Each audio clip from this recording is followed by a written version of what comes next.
Welcome back, my friends, to a new journey from a narrator's ride. I usually narrate the stories of others, but tonight is different from all previous nights. Tonight, I will tell you a story that one of my friends told me about her personal experience with the paranormal world. Yes, it's a unique experience with the strange world, a world we know very little about, where we have the freedom to believe or not believe. Or perhaps we won't believe, but we will still draw lessons from it. If you're watching me for the first time, I'm Summer Ibrahim, and this is my channel.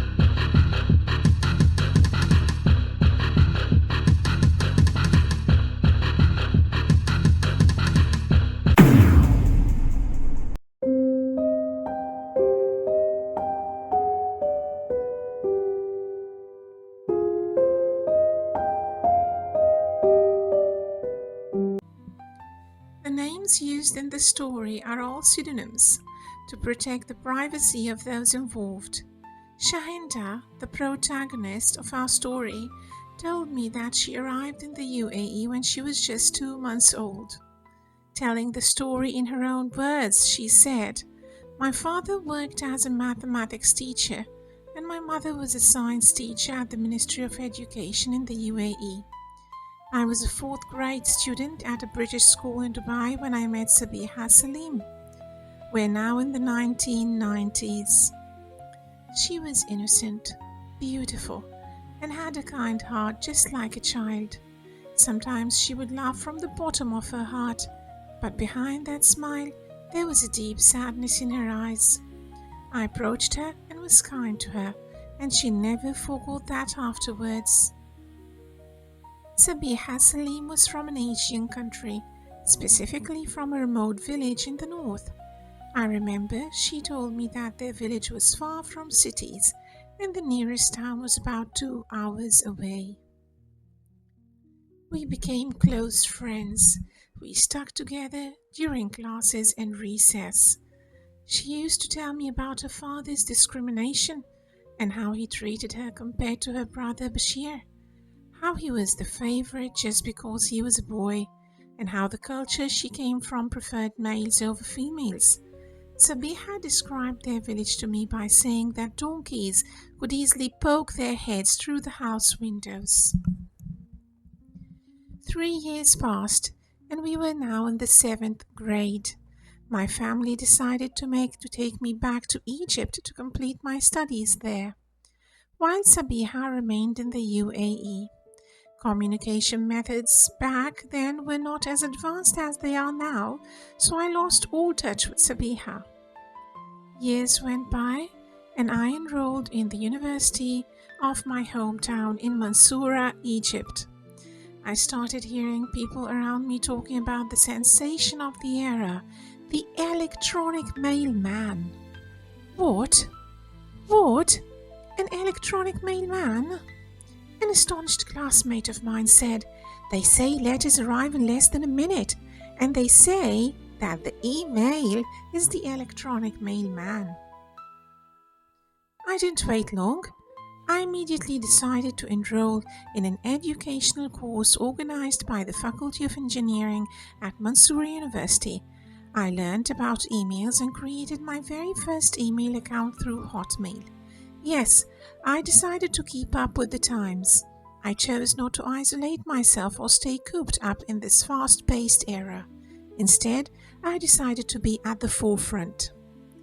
Years passed and Facebook emerged. Naturally, I rushed to create my Facebook account using my real name and profile picture. Then one day, in the spam messages folder, I found a strange message.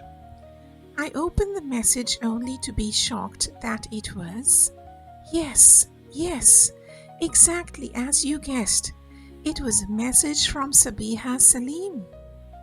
The message read, "My dear, I'm looking for a girl named Shahenda. I was a schoolmate of hers at a school in Dubai. She was my close friend and was incredibly kind to me. I am Sabiha Salim. If you're Shahenda, please reply to my message." Because the message was in the filtered folder or the spam folder, since Sabiha was not on my friends list, I didn't see it until 2 months later. But then she had sent another message expressing her frustration and apologizing, saying, "It seems you're not Shahenda." I was absolutely thrilled. I explained to her that I was indeed Shahenda and that I was so happy to reconnect with her. However, my happiness quickly turned to shock and bewilderment. She told me she knew I was in Egypt, but that I would be returning to the UAE very soon. I was astonished and asked her, "How could you possibly know that?" Her reply was even stranger. She said, "I saw it in a dream." So I asked her, "And do you believe in dreams?" She replied, "If they are my dreams, then yes." This only added to my confusion, and I sat there pondering at her words. Afterwards, I didn't give it much thought. I went back to living my life normally and forgot all about it. I contentedly just added her as a friend on Facebook, keeping in touch and checking on her from time to time. Then suddenly, and out of nowhere, and because everything on this planet is predestined, my mother said to me, "What do you think, Shahenda, about us going back to the UAE? The job opportunities there would be much better for you." And indeed, not even a month had passed before I found myself back in the UAE. It was from this exact moment that my story with this mysterious world began, the world of the paranormal. Sabiha was overjoyed by my return to the UAE. I got a job at a real estate company and rented a place in the Abu Hail area of Dubai, while Sabiha was living in Al Qasimiyya area in Sharjah at the time. Our very first meeting was at the Sharjah Central Souk. I still remember that meeting, and I still remember her calm smile when she saw me. Everything seemed perfectly normal to me at first, until Sabiha decided to invite me over for lunch at her house. Her mother, Mrs. Asma, welcomed me warmly. She was incredibly kind and seemed like a completely normal woman. I even stood with her in the kitchen and watched her prepare a chicken biryani meal, noticing nothing out of the ordinary. After we finished lunch, Mrs. Asma, Sabiha's mother, went into her bedroom, leaving Sabiha and me sitting together chatting. Suddenly, and completely out of the blue, I heard Mrs. Asma laughing loudly and hysterically, so much so that it genuinely frightened me. I asked Sabiha, "Is your mother okay?" An expression of tension and embarrassment washed over Sabiha's face, and she replied, "Don't worry about it. My mother will be fine in a little while." As the days passed and my visits to Sabiha continued, I began to notice truly terrifying things. One day, while I was sitting with her mother, she told me that she was in direct contact with God, that God spoke to her directly, that she heard his voice in her head, and that he had commanded her to stop praying, so she stopped. On another occasion, she suddenly looked towards the balcony of the house and began talking to entities that I couldn't see, saying, "Welcome, Jesus. Welcome, Moses. Recite some verses of poetry for Shahenda, Sabiha's friend, because she doesn't believe that you both are here with us in this room." Terrified, I lied and pretended to believe her. I couldn't stay silent any longer. This time, I was determined to find out from Sabiha what the real story was with her mother. Sorrowfully, she told me she has relatives back in their village who practice black magic. Her uncle's wife, Nihad, has 2 sons, Aser and Asif, and all 3 of them practice black magic. They hate her mother, so they cast a spell on her that drove her insane. Then Sabiha added, I saw this with my own eyes, Shahenda. They drove a large nail into my mother's head, which caused her madness. With deep regret and her eyes fixed on the floor, she continued, She was completely a normal person until she woke up one day and saw a drop of blood on her foot. That was where my mother's journey of torment began. She started claiming that she could see prophets and messengers. She began laughing for no apparent reason, and she stopped praying entirely, claiming that God Himself commanded her to do so, and that she was in direct contact with Him, as He spoke to her. She lost all sense of time and place. If she leaves the house now, she cannot find her way back on her own. I interrupted Sabiha to ask, But how could they drive a nail into her head and she didn't die? She replied, It's a nail from the world of the jinn or the genies, not from our world. The jinn or the genies have their own world, which is much more advanced and developed than ours, and they are capable of harming human beings. They are transparent creatures, able to pass through walls and lock doors, but they cannot communicate with us unless astral portals are opened. And astral portals can only be opened through pacts and covenants between them and us, the children of mankind. I asked her, Sabiha, how did you find out about this? How did you see the nail? She replied, God showed it to me. I'm one of God's righteous servants, so I see through the light of God. I didn't understand what she meant, and I questioned myself. So why doesn't God show me this world? Am I not one of His righteous servants? Am I falling short in my acts of worship? Then, confused, I fell silent for a moment and thought, perhaps God knows best. Days passed, and one day I woke up to a phone call from Sabiha.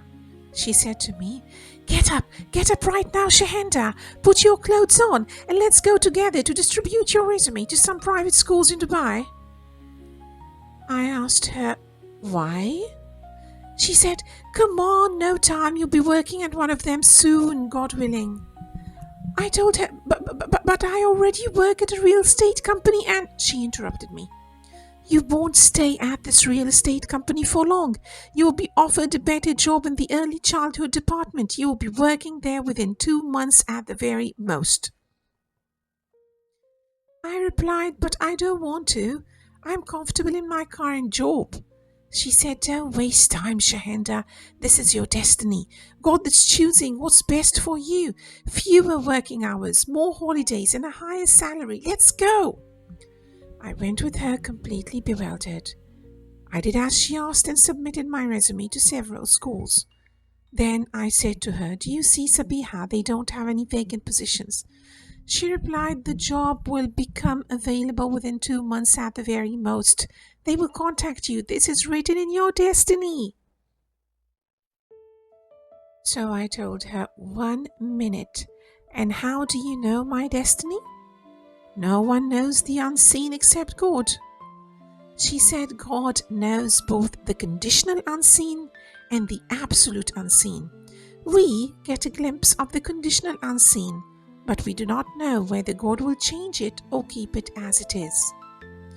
My astonishment at her words grew, and I couldn't comprehend them. 3 months passed, and I actually received a phone call from one of the schools. I called Sabiha and said to her, Oh my God, how did you know this, Sabiha? How? Days passed, and one day I went to visit Sabiha at her place in Al Qasimiyya area of Sharjah. As I was sitting in the living room, the door opened and her brother Bashir walked in. I immediately noticed his deep disgust towards her and the intense hatred in his eyes. He walked past without saying a single word to her.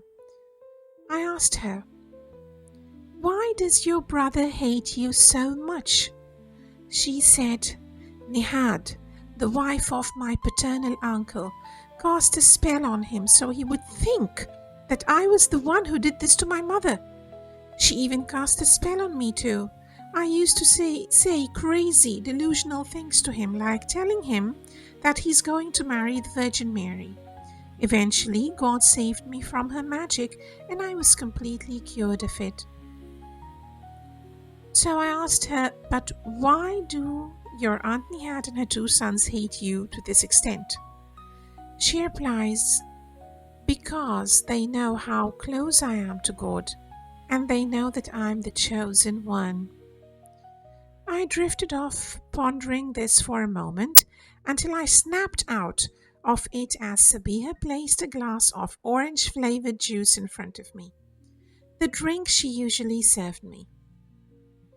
Sabiha and I sat together chatting, and she began telling me how her father had contributed to her mother's madness through his sheer cruelty towards her and his refusal to offer her any kind of support. I said to her, I've noticed your father's absence from the house, Sabiha. I've never seen him here. She said he's married to another woman and has children with her. He lives close to us, but he never comes to the house. He contents himself with just sending us money. She then continued, I hate my father intensely. Before marrying my mother, and before he had even come to the UAE, he was married to another simple, uneducated woman just like my mother. He used to beat her severely and violently. She found absolutely no support from her family, whose answer was always, divorce is forbidden. A wife must endure, and there's no other provider for her. This went on until his first wife lost her mind. After that, he proposed to my mother. She didn't want him and didn't agree, but she was forced into it by her family. I interrupted Sabiha, saying, how could she be forced, Sabiha? This is a full-fledged crime. She replied, that was just how it was for my mother's family. Women had no value, and in many cases, the police do not interfere in tribal decisions. He raped my mother on her wedding night. She was crying and resisting him, unable to go near him, but he took her by force, violently and unjustly. Then he treated her cruelly. Do you know why my mother wears dentures? Because during one of my father's arguments with her, he grabbed her head from behind and pushed her forward so hard that her face hit the table she was sitting at and her teeth broke. I looked at Sabiha, my eyes brimming with tears, and said to her, what kind of savagery is this? I felt a chill run through my body and a feeling of nausea. Then Sabiha continued, my mother gave birth to me and my brother Bashir on the same day. We are twins. My father's family came to visit us with a gold gift for my brother Bashir, but they didn't bring me a gift because he's the boy and I'm the girl. My mother refused to accept the gift, saying, I'm just as happy for my daughter as I am for my son, and I won't allow either of them to be belittled. From that moment on, they hated my mother intensely. I said to her, deeply moved, what a kind and compassionate mother she is.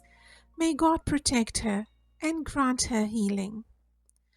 Sabiha says, my father refused to let me continue my education because I'm a girl, only allowing me to finish high school, but he enrolled my brother at the American University of Sharjah. Now he's trying to make amends, so I'll forgive him. He's spoken to people he knows to find me a job so I can have my own income, but it's too late. It's too late. I will never forgive him.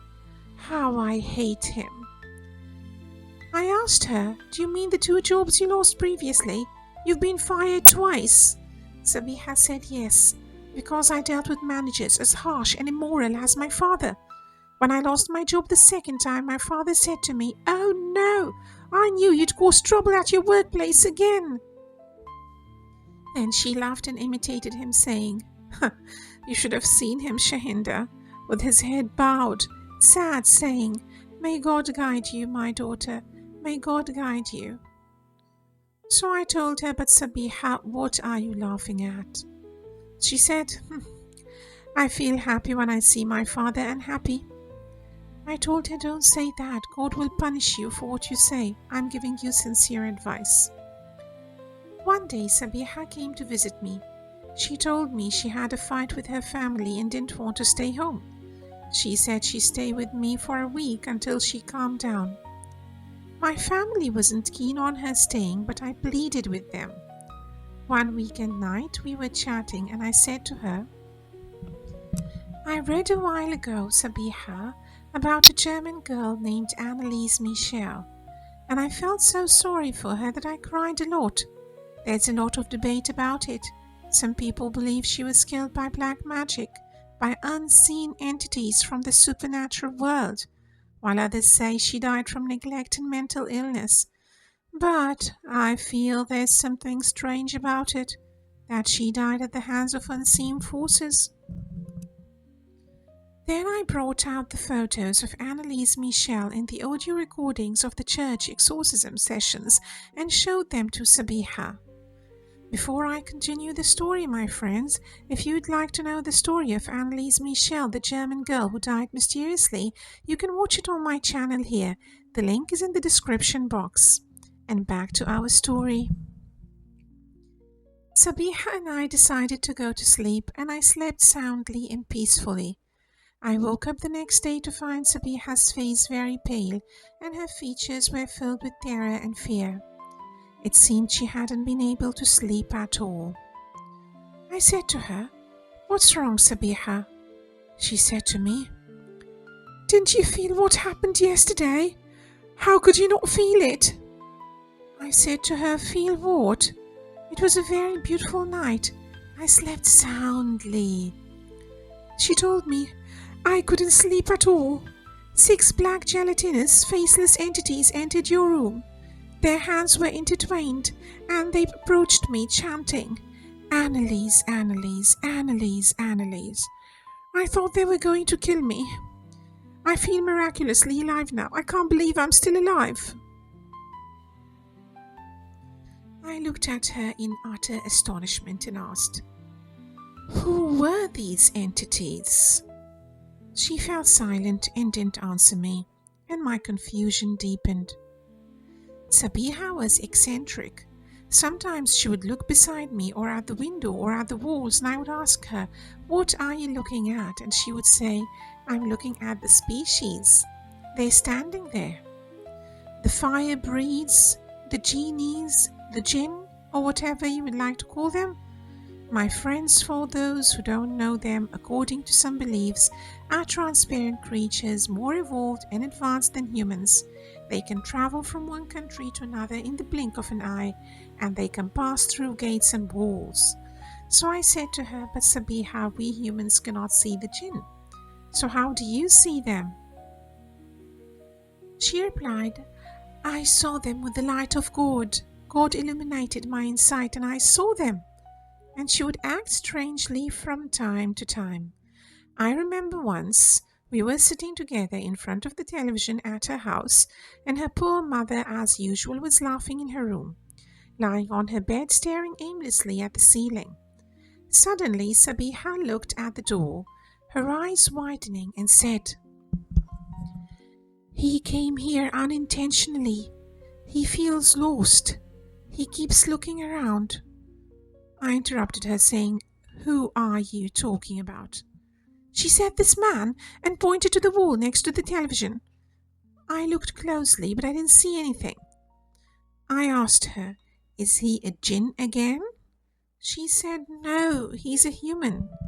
I said, "A human like you and me? How can I not see him?" She said, "Because he's dead." I said, "Dead? Why didn't his soul go to heaven then?" She said, "Because he was murdered. He wasn't prepared to die. And when a person isn't prepared for death and is surprised by it, their soul hangs between heaven and earth." I asked her, and who killed him? She said his wife. And Sabiha, are you telling me he entered your house unintentionally? Yes, yes, Shahenda. He was a little flustered and looked around, then he left. The truth is, my friends, I didn't believe what Sabiha said, and I wasn't convinced. I imagine that every soul that dies ascends to heaven, even if it died in a violent death. But ultimately, God knows best. Perhaps there are sciences in this world that are hidden from us, sciences beyond our comprehension. Another day, Sabiha looked at the same wall that was next to the television in her house and told me, Shahenda, it seems to you that this is just a television, and behind it's a wall, isn't it? Well, of course, Sabiha. No, Shahenda, this is only in your world. But in another world, another dimension, it's a bus station, crowded with non-human creatures. We're not the only world. There are other worlds in other dimensions. And how can you see all of this with your eyes, Sabiha? I can't see anything. Well, Shahenda, I see it with my third eye. Oh my God, I thought to myself, Sabiha is indeed a strange woman, truly strange, until we reached the decisive day. The day I found Sabiha weeping bitterly, saying, They're going to kill me, they're going to kill me. Who will kill you, Sabiha? Who will kill you? Shahenda, I saw it. My hands are tied behind my back and I'm kneeling. I'm begging them not to kill me. I'm crying bitterly. I'm pleading and begging, and suddenly,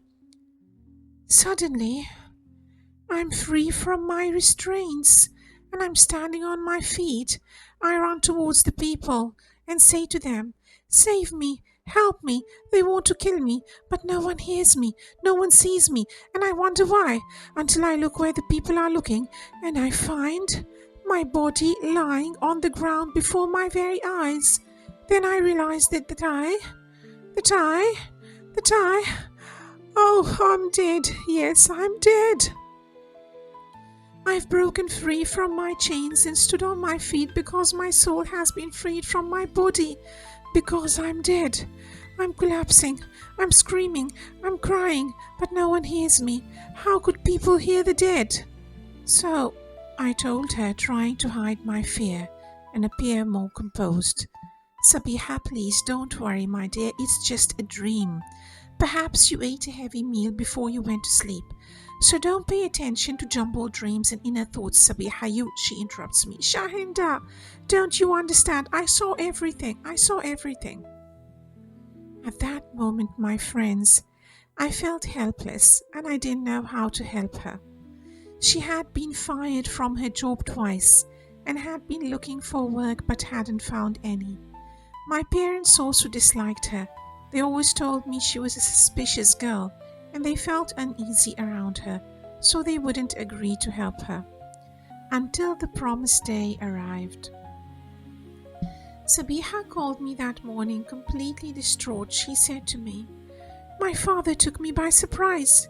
He told me I have to find a job that will sponsor my residency in the UAE or else return to my home country.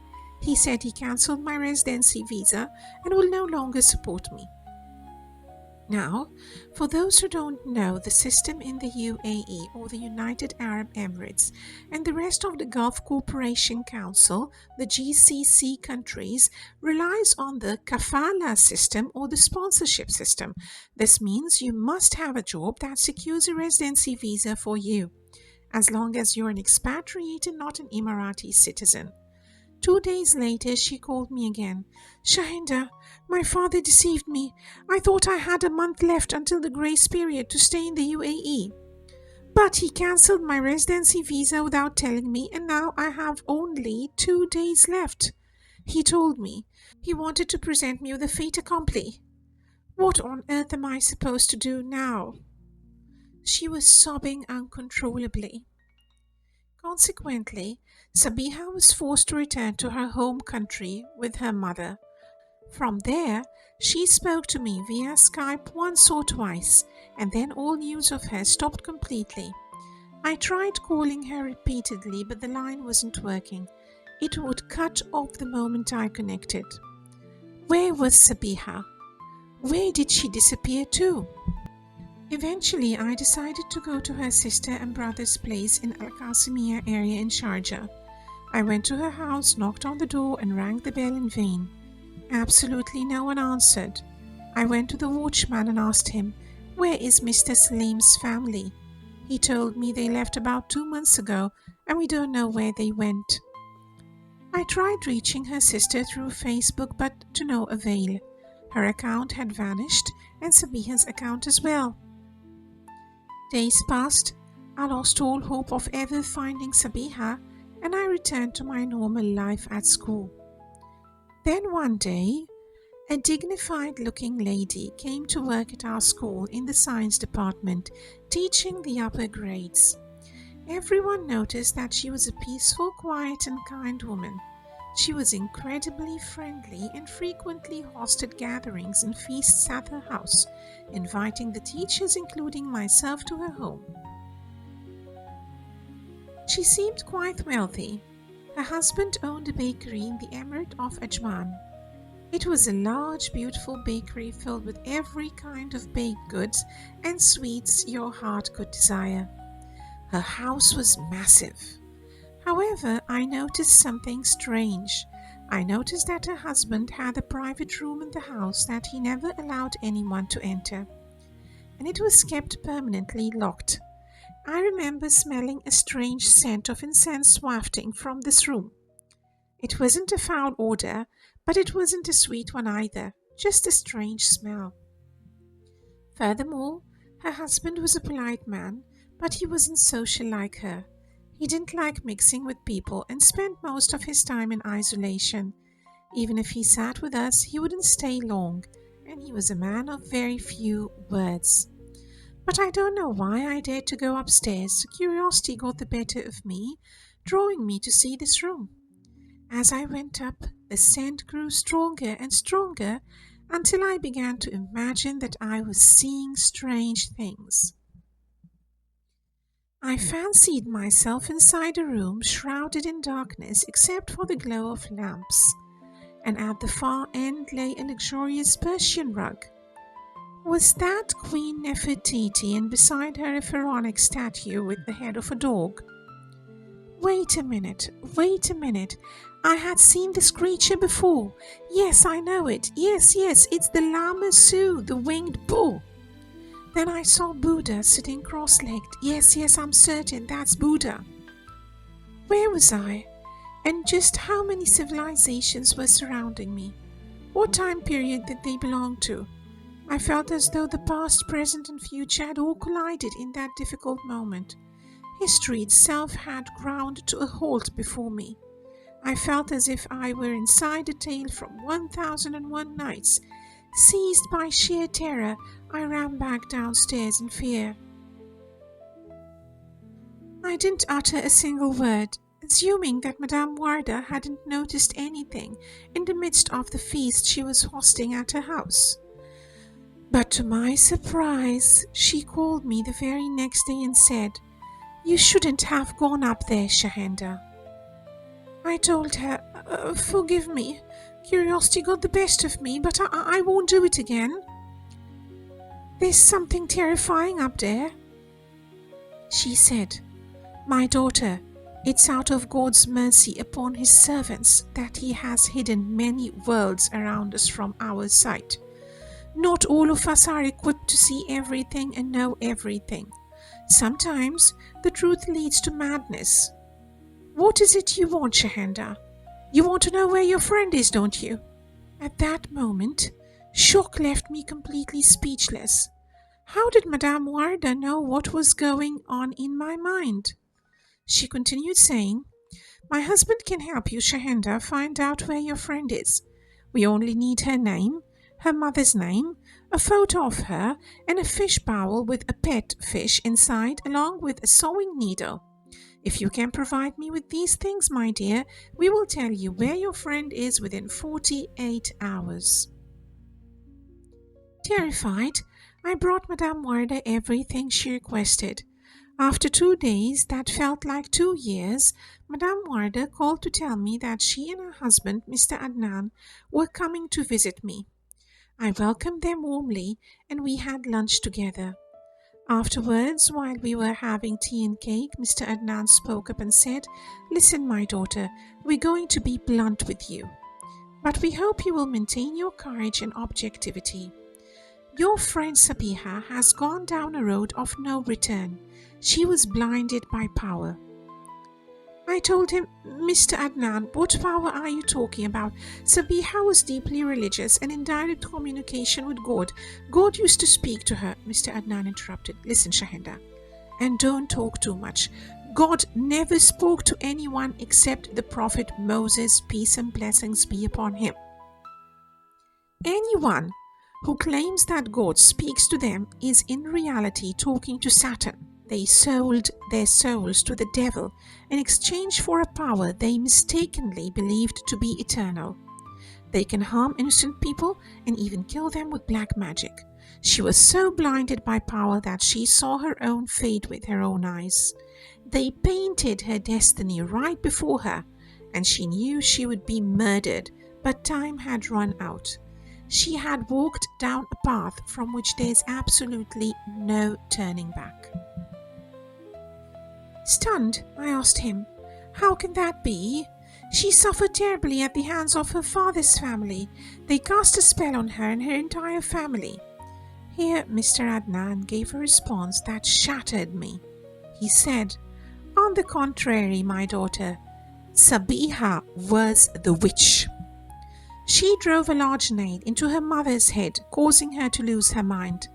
Her mother's only sin was trying to stop her from walking down this inevitable path." Then he asked me, "And what is the story of the 6 entities that visited your house while she was there?" I said to him, "What entities are you talking about?" He replied, "Think back carefully. One night you were visited by some unwelcome guest and they seemed to have terrified your friend Sabiha so much that she couldn't sleep. As for you, you slept peacefully. They didn't come near you at all because you were not an aggressor." Suddenly, I remembered everything and shouted in his face, "Anneliese! Are you talking about Anneliese, that German girl?" Here, my friends, I will pause for a moment to remind you that anyone who does not know the story of the German girl Anneliese Michel can look it up on this channel of mine, as I have placed the link to the story in the description box below. Returning back to Mr. Adnan, I shouted in his face saying, "Anneliese, do you mean that German girl?" He replied, "I don't know her name, but what I can see is that she is indeed from Germany. Sabiha tried to control the dark entities that killed Anneliese. She wanted to enslave them so they could serve her, and she tried to take them by force. So they taught her a lesson she will never forget for the rest of her life." At this point, I lost my balance. I felt the world spinning around me and I began to shake and tremble until Madame Warda rushed over to me with a glass of water. I asked myself, how did he know about the nail? I had never mentioned it to him. In fact, I had forgotten it entirely. The nail? The nail? The nail? Which Sabiha claimed God had opened her inside to see, alleging that her cousins and her aunt had driven it into her mother's head. How could this be? Mr. Adnan then elaborated, "She cast a powerful spell on you, which is why you used to give her money and couldn't refuse no matter what she asked for." No, Mr. Adnan, this didn't happen. No, it didn't happen." "Oh yes, Shahenda, it did happen. And the spell was placed in an orange-flavored drink, not natural orange juice." I nearly fainted from the horror of what Mr. Adnan said. Was that why she offered me a drink every time I visited her? I couldn't believe what I was hearing. She had managed to drain a lot of money from me without my awareness or free will. Mr. Adnan said, "My daughter Sabiha was a living evil on this earth, and the earth has finally rid itself of her. Her father deceptively sent her back to her home country, to a remote village where tribal law still rules. The tribal leader found no way to rid them of her evil and stop her except by killing her. They had given her many chances. Even after she drove her mother mad, they were willing to forgive her on the condition that she repents, but she refused to repent. She insisted on tyranny and persisting in evil. She was sentenced to be stoned to death. Forget about her. She does not deserve to be called a friend." I stayed home from work the following day. I sat there all day long, completely silent, but my mind wouldn't quiet down for a single moment. I talked to myself in utter disbelief. How did he know about the nail? How did he know about the juice, down to its very flavor, and whether it was natural or not? Was I really that foolish to believe that God speaks directly to people? How did she deceive me?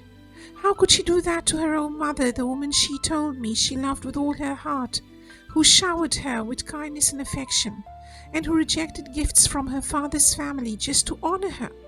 How could she turn on her mother like that? How could she strip herself of all humanity and mercy when I told her about Annalise? Back then, I was so deeply heartbroken for Annalise. Was that all she thought about? To control the dark entities that killed Annalise and use them to further her own evil? I was greatly deceived, a deception I will never forget for the rest of my life. Shahenda just kept repeating to me in sheer shock, "I was greatly deceived. I was greatly deceived." And here, my friends, we have reached the end of our episode for today. As I told you before, I'm used to telling other people's stories, but this time I related the story of one of my friends. And you have the absolute freedom to believe it or disbelieve it. If you like the content I provide, please support me by subscribing to my channel and activating the notification bell so you can receive all our latest updates. Until next time, goodbye.